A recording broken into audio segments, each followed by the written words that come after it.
안녕하세요. 저는 안산 선일중학교에서 러시아어 교사이자 다문화 교육을 담당하고 있는 임미은이라고 합니다. 반갑습니다. 특히 안산시의 외국인 주민 현황을 보면은 가장 두드러진 특징이 다른 나라 사람들이지만 외국 국적의 한국 동포들이 많다는 사실입니다. 특히 가장 많은 것은 중국이고요. 그런데 안산시의 독특한 특징은 구소련 국가, 즉 러시아 그리고 중앙아시아 지역에서 온 동포들이 많다는 것입니다. 그래서 다문화 학생들도 증가하고 있는데요. 최근 10년간 우리나라 전체에서 증가하는 그 비율과 경기도에서 다문화 학생이 증가하는 비율이 거의 그래프가 일치하고 있습니다. 네, 안산시가 이렇게 인구의 11% 이상이 외국인이 될 정도로 거주자가 많이 증가하는 이유는 가장 큰 것이 주변에 시화공단과 반월공단 등 일자리가 많다는 이유입니다. 그리고 외국인들이 많다 보니까 아주 오래전부터 편의시설이 잘 조성이 되어 있어요. 그래서 생활하기가 아주 편리하죠. 그래서 노인이나 어린 아이들을 같이 동반해서 생활하기가 편하고요. 특히 주말이 되면 안산 다문화 거리에는 지방에서 온 외국인들이 생필품을 구입하는 모습도 많이 볼 수 있습니다. 그리고 또 외국 출신 학생들이 오래전부터 있다 보니까 안산의 학교들은 다른 곳과 다르게 외국인 학생들을 위한 교육 환경이 아주 잘 형성이 되어 있죠. 그리고 두드러진 특징 중에 하나가 고려인 동포가 증가하는 것이었는데요. 그렇게 고려인 동포가 증가하는 이유는 앞에 말씀드린 외국인 거주자가 안산에 많이 오는 이유를 포함하고요. 그것 말고도 독특한 특징이 러시아와 구소련 국가의 경제난으로 인해서 양질의 일자리가 부족하다는 것이 특징입니다. 그래서 타민족들은 러시아나 유럽 등지로 해외 노동 이주를 많이 가는데요. 고려인들은 경제적으로 발전한 고국으로 이주를 많이 선택을 하죠. 이럴 때 동포 비자가 아주 큰 역할을 합니다. 그리고 러시아어만 사용하는 고려인들에게 현지에서 사회생활 및 자녀 교육에 어려움을 느끼게 되는 일이 많이 발생하는데요. 그 이유는 현지에서 예전에는 소련일 때는 러시아어를 사용하면 됐지만 요즘은 각 나라들이 독립을 하면서 자신들의 민족어, 즉 예를 들면 우즈베키스탄이면 우즈베크어, 그리고 카자흐스탄이면 카자크어, 이런 민족어들이 부활하면서 러시아어만 사용하던 고려인들에게는 좋은 일자리를 찾거나 자녀를 교육시키기가 좀 어려워진 것이죠. 그리고 2019년에 재외동포법이 개정이 됐습니다. 아주 큰 영향을 미치는데요. 그 전에는 고려인 4세 학생들은 동포 비자를 받지 못했어요. 그래서 성인이 되면 90일 이상 한국에 머물 수 없었는데 동포법이 개정이 되면서 부모와 함께라면 그리고 본인이 고등학교를 한국에서 졸업한다면 어느 정도 안정적으로 한국에서 거주할 수 있게 되었기 때문에 점점 더 고려인들이 많이 증가하고 있습니다. 고려인이란 옛 소련 지역, 즉 러시아와 중앙아시아 일대에 살고 있는 우리 한인의 후예를 말합니다. 왜 고려인일까? 좀 궁금하시죠? 뭐 조선도 있고 신라도 있고 고구려도 있고 있는데 왜 고려인일까? 자, 그 역사는 1864년 고려인이 처음 러시아로 이주해 갈 때 시작이 되는데요. 지금 현재 고려인들은 해외에 약 55만 명 정도가 살고 있다고 추정이 됩니다. 그리고 국내에 거주하는 고려인들은 한 8만 명 정도가 되는데요. 안산, 광주, 인천 등지에서 고려인 밀집 지역을 이루고 살고 있습니다. 고려인들이 가장 먼저 정착을 한 곳은 지금의 블라디보스톡을 비롯한 러시아의 연해주 지역이었습니다. 그 당시에 1864년 함경북도 출신 14개 가구 65명이 두만강을 건너서 연해주에 자리를 잡았는데요. 그렇게 우리나라를 떠나서 러시아로 이주를 해간 이유는 가장 중요한 게 생계였습니다. 생계였고 기근으로 인해서 농사를 짓기 힘들어서 비교적 한국과 토질이 비슷하면서 넓은 그런 땅을 찾다 보니 러시아로 이주를 해간 것이죠. 그때 이분들은 한국의 풍습을 그대로 가지고 살고 있었어요. 그래서 거의 8, 90%가 벼농사를 지었고요. 그리고 한인 학교도 설립하고 고려어로 소통하고 교육하면서 자녀들을 양육하고 했었죠. 자, 그랬는데 당시 1905년에 일산늑약이 되면서 연해주로 이주민들이 더 많이 이동을 하게 됩니다. 한국에서 아무래도 일본의 핍박이 조금 더 거세졌었고, 그리고 독립운동가들을 포함한 많은 한국인들이 연해주로 더 많이 이동을 해갔죠. 그렇게 잘 자리를 잡고 있던 고려인들이 어느 날 갑자기 중앙아시아로 이주를 하게 되었습니다. 네, 1937년도에 강제 이주를 당하고 말씀드렸듯이 그렇게 운막 같은 곳에서 토굴 같은 곳에서 아주 척박하게 정착을 했던 고려인인데 그 전까지 목화 농사밖에 없던 우즈베키스탄, 중앙아시아, 카자흐스탄 이런 곳을 벼농사로 다 바꿔버린 게 바로 고려인들의 의지였어요. 그래서 물론 초기 단계에 많이 죽기도 하고 고생도 너무 많이 했지만 거기에서 그 어떤 민족에 비해서 성공적으로 자신의 문화를 뿌리를 내렸죠. 그래서 언어도 그리고 풍습도 많이 지키려고 노력을 했어요. 그런데 소련에서 정책적으로 민족어를 사용하지 못하도록 그렇게 하는 바람에 한국어를 잊어갔었죠.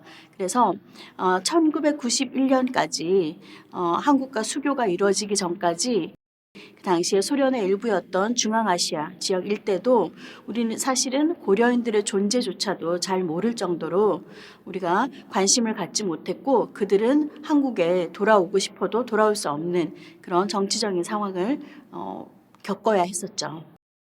네, 지금 고려인들이 한국과 수교를 하고 난 이후에, 즉 소련이 붕괴되고 난 90년대부터 점점 한국으로 많이 넘어오고 있는데요. 한국에서 러시아로 갔던, 즉 본인이 태어난 땅을 떠나서 러시아에 정착했던 것을 첫 번째 디아스포라의 삶이라고 하면 지금 다시 한국으로 되돌아오고 있는 것, 이것 역시 두 번째 디아스포라의 삶이라고 할 수 있습니다. 고려인들이 한국을 오게 된 배경은 아까 말씀드렸듯이 현지에서 언어 정책 그리고 소수민족에 대한 여러 가지 차별 정책 이런 것들 때문에 올 수밖에 없었고 그리고 자녀들에 대한 교육 문제도 많이 생각을 하고 있습니다. 자, 그런데 러시아권 학생들의 특징이 여러 가지가 있는데요. 러시아나 중앙아시아 출신의 고려인들은 동거 가족 수가 좀 많은 편이에요. 그런데 자녀 수를 보면은 한두 명밖에 없는데 전체 가족 수는 4명, 5명까지도 있거든요. 그 이유는 3대가 오는 것이죠. 그래서 엄마 아빠가 보통 이주를 해오는 게 노동 이주가 목적이라면 자녀들은 교육을 위해서 그리고 노부모도 부양을 같이 할 수 있는 좋은 의료 환경이나 이런 제반 시설이 잘 갖춰 있기 때문에 3대가 같이 오는 경우가 많습니다. 자, 그런데 문제는 고려인 학생들은 뭐 부모님들도 그렇고요. 조선족이나 다른 동포와 다르게 가정 내에서 한국어를 사용하지 않는 비율이 아주 높습니다. 그래서 학생들도 이제 막 와서 한국어를 배우는데 그 학생들이 가정에서 가장 한국어를 잘하는 그런 상황이 많죠. 러시아를 비롯해서 중앙아시아 그리고 뭐 몽골까지도 러시아 일대의 학교들은 러시아와 비슷한 교육 시스템을 가지고 있습니다. 그래서 제가 러시아를 중심으로 교육 시스템을 먼저 말씀을 드리자면 초, 중, 고등학교가 기본적으로 있는데요. 초등학교가 4년입니다. 그리고 중학교가 5년, 그리고 고등학교가 2년 과정입니다. 그런데 초등학교 4년 동안 담임 선생님과 학급 친구들이 바뀌지 않아요. 그래서 쭉 같은 반 친구들과 같은 선생님과 4년 동안을 초등학교 생활을 합니다.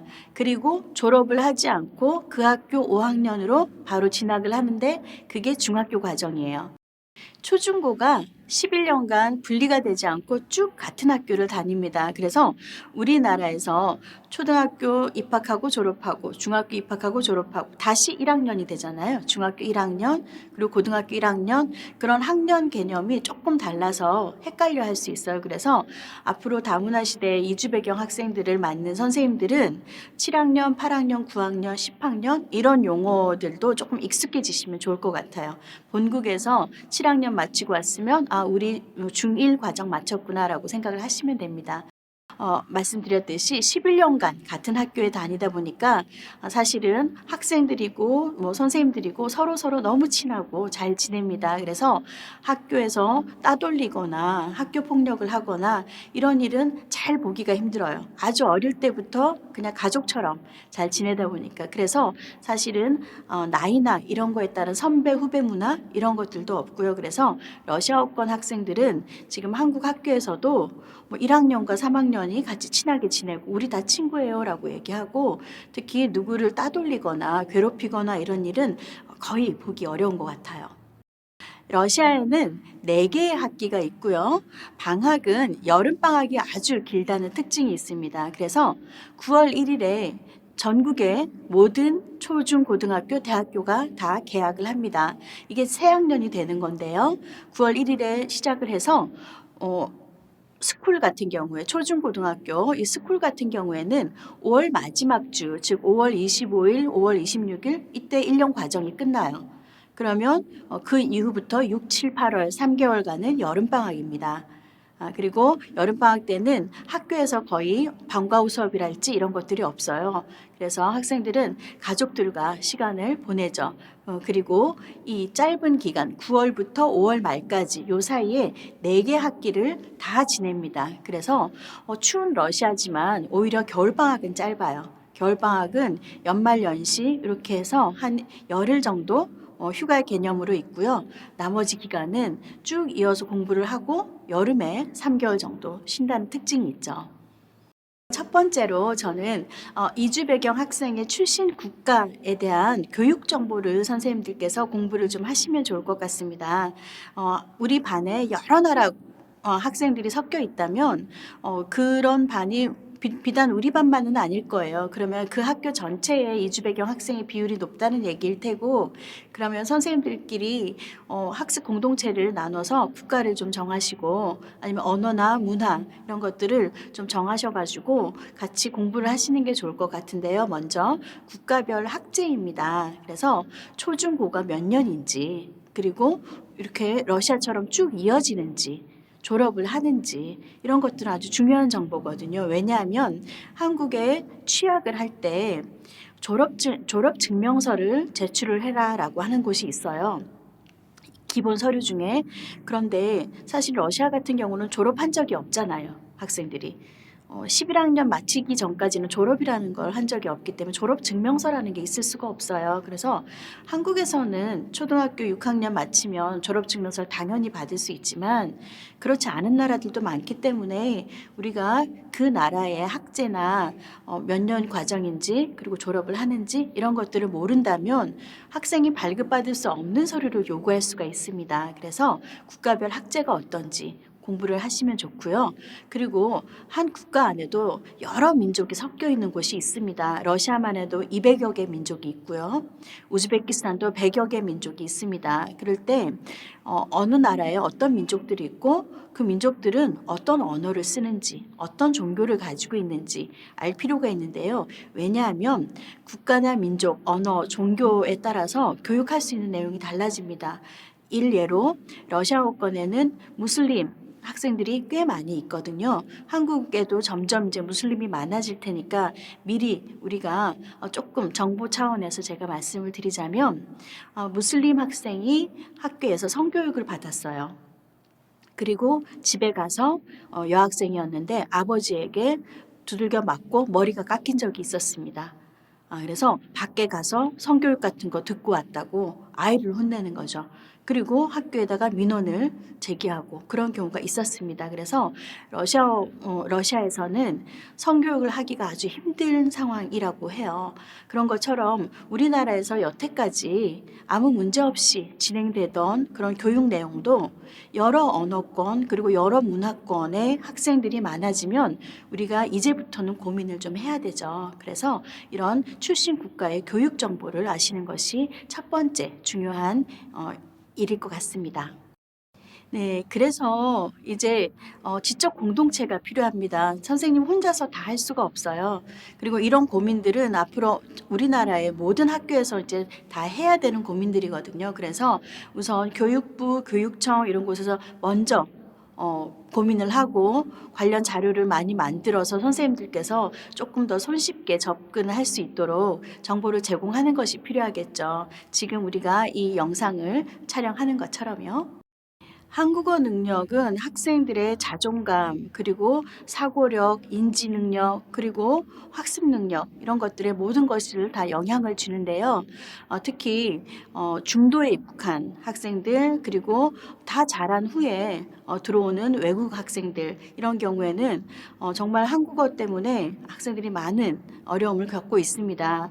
그런데 선생님들께서 우리 학교에 한국어 프로그램이 있어, 거기에서 애가 배울 수 있겠다라고 생각하시면 그쪽에서 학생이 배울 수 있다 하고 마음을 놓으실 게 아니라 담임 선생님들, 그리고 모든 선생님들이 외국 학생들이 어떤 과정으로 한국어를 공부하고 거기에 어떤 한국어를 잘할 때 어떤 도움이 되고 또 한국어를 못하면 또 얼만큼 더 앞으로 더 힘들어질지를 예측하실 수 있어야 됩니다. 그래서 먼저 한국어 능력 시험 토픽이라는 것에 대한 정보도 좀 알고 계시는 것이 좋고요.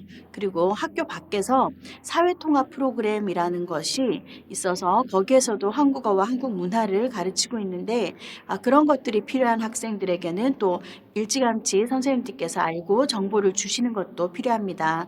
왜냐하면 상급 학교에 진학을 결정을 할 때 비자, 가지고 있는 비자 성격에 따라서 상급 학교가 아주 절실한 학생도 있고 상급 학교를 난 굳이 가지 않아도 돼, 이런 결정을 할 수도 있거든요. 그래서 선생님들은 언어 능력 이런 것들이 학생들이 상급 학교에 진학하고 그 다음에 어떤 진로를 선택을 할 때 어떤 영향을 미치는지 조금 공부를 하셔서 학교에서 같이 정보를 나누시는 것이 필요합니다. 네, 안산 지역에 고령인이 많이 증가하는 것 중에 큰 이유가 바로 동포 비자 덕분입니다. 그런데 이 동포 비자는 비자 번호로 F4라고 하는데요. F4는 재외 동포에게만 주는 비자입니다. 그런데 사실은 이 학생의 출신 국가에 따라서 F4를 받을 수도 있고 받지 못할 수도 있어요. 뭐냐면 러시아 출신 학생들은 연령이나 고령이 몇 세대인지 학력이나 이런 조건 상관없이 모두에게 F4 비자를 발급을 해줍니다. 그런데 러시아 이외의 지역, 중앙아시아나 다른 곳에서 온 고려인 4세 학생들은 동포 비자를 받지를 못해요. 그럴 때는 부모님까지, 고려인 3세까지 동포 비자를 받고 학생들은 그 동포와 함께 동반 거주하는 F1 비자를 받습니다. 그래서 F1 비자를 가지고는 성인이 됐을 때 한국에서 체류하는 데 제약이 많습니다. 그런데 동포법이 개정이 되면서 고려인 4세 학생들이 F1 비자를 가지고 고등학교를 재학해서 고등학교를 무사히 졸업을 하면 F4 비자로 전환을 해줍니다. 그래서 지금 최근에 동포법 개정된 이후에 학생들이 중학교에서 고등학교로 진학하는 비율이 아주 높아졌습니다. 선생님들께서 이런 걸 알고 계셔야 학생이 고등학교 진학에 대해서 갈등을 하고 있을 때 너는 지금 F1 비자니까 고등학교를 졸업하면 F4 비자를 받을 수 있어. 그러니까 고등학교 진학을 하는 것이 좋겠다라고 조언을 해줄 수가 있겠죠. 그래서 동포들은 F4 비자를 가지고 안정적으로 본인이 원하는 대로 기간에 제한 없이 한국에서 살 수 있다면 미래를 설계하는 데 훨씬 더 도움이 될 것입니다. 네, 말이 통하지 않는 학생이 우리 반에 있으면 참 난감하죠. 그럴 때 저는 선생님들께 이런 조언을 해드리고 싶습니다. 먼저 선생님부터 편견을 없애보시라는 말입니다. 왜냐하면 언어 능력이 안 되는 거지 인지 능력이 안 되는 게 아니거든요, 그 학생이. 그리고 학습 부적응한 아이가 학습 부진아가 아닙니다. 무슨 말이냐면 예를 들어서 이런 학생이 있었어요. 제가 근무를 할 때 만난 학생인데 이 학생이 러시아에서 수학 올림피아드 거의 1등을 하던 학생이었어요. 이 학생이 어느 날 갑자기 본인의 동의 없이 아버지에 의해서 한국으로 오게 됐습니다. 본인이 거기에서 가졌던 어떤 자존감, 그리고 본인이 설계했던 어떤 인생에 대한 계획, 이런 것들이 하루아침에 무너지면서 이 학생은 한국에서 적응하고 싶어 하지 않아 했어요. 그런데 그런 내용을 모른다면 이 아이는 문제아구나 아니면 학습을 잘 못하는구나 머리가 안 좋은가 이렇게 생각을 할 수가 있죠. 그런데 먼저 편견을 없애고 이 아이들과 어떻게든 소통을 하려고 특히 요즘 번역기나 이런 것들이 잘 되어 있으니까요. 소통을 하려고 선생님들께서 먼저 다가가시기 위해서는 편견을 없애고 아이들과 만나시는 게 중요합니다. 그리고 두 번째는 문제의 원천을 찾아봐야 되는데요. 학생이 부적응하거나 학생이 어떤 학습의 어려움을 겪고 있을 때 학생 개인의 문제일 수도 있지만 가정에서 아니면 혹은 어떤 시스템, 제도적인 문제일 수도 있습니다. 제도적인 문제는 학생이나 부모가 해결하지 못하거든요. 이건 현장에 있는 선생님들께서 발견을 해서 문제 제기를 해서 시스템을 고쳐야 되고 특히 가정에서 학생들이 가지고 있는 삶의 무게가 아주 큽니다. 그래서 부모가 가져야 할 경제적인 어떤 생계에 대한 부담 이런 것들을 아이들도 나눠지는 경우가 많거든요. 그래서 가정과 학생이 같이 이해될 수 있게 문제의 원천을 좀 다각적으로 보시는 게 중요하죠. 이주 배경 학생을 1년을 만날 수도 있고 그 학생과 여러 해, 2년을 이어갈 수도 있는데요. 가장 중요한 것은 내가 만나고 있는 그 기간 동안 이 아이에게 가장 믿을 만한 언덕이 되어주는 것이 가장 중요하다고 생각을 합니다. 학생이 가정에서 혹은 학교 생활에서 힘들었을 때 가장 믿을 만한 한국인이 되어주시면 좋을 것 같고요. 그러기 위해서는 아까 말씀드렸듯이 먼저 이 학생의 여러 가지 배경을 이해하시고 진단하시기 위해서 상담도 많이 하시고 그리고 이 상담 결과를 혼자서 이해하면은 편협하게 혹은 내가 이해할 수 있는 부분까지만 이해할 수가 있기 때문에 그러기보다는 비슷한 경험 나눌 수 있는 분들과 공유를 하시는 게 좋을 것 같아요. 그래서 시스템 개선을 위해서 연대하셔서 어떤 문제가 있으면 이건 너무 힘들다라고 불편하다고 느끼는 순간 바로 그때부터 변화는 시작되니까 선생님들께서 변화와 불편함의 최선봉에서 바꿔나가시는 그런 역할을 하실 수 있을 것 같습니다. 이주 배경 학생들은 이물질이 아닙니다. 그리고 앞으로 정말 그 어떤 학교도 이주 배경 학생이 없는 곳은 없어요. 선생님들이 만약 지금 먼저 고민을 하고 계신다면 축하드립니다. 다른 분들보다 먼저 고민하신 덕분에 선생님들은 먼저 역량을 갖추고 더 미래 사회에 대비하실 수 있는 기회를 가지신 거니까요. 다문화 교육에 들어오신 것을 환영합니다.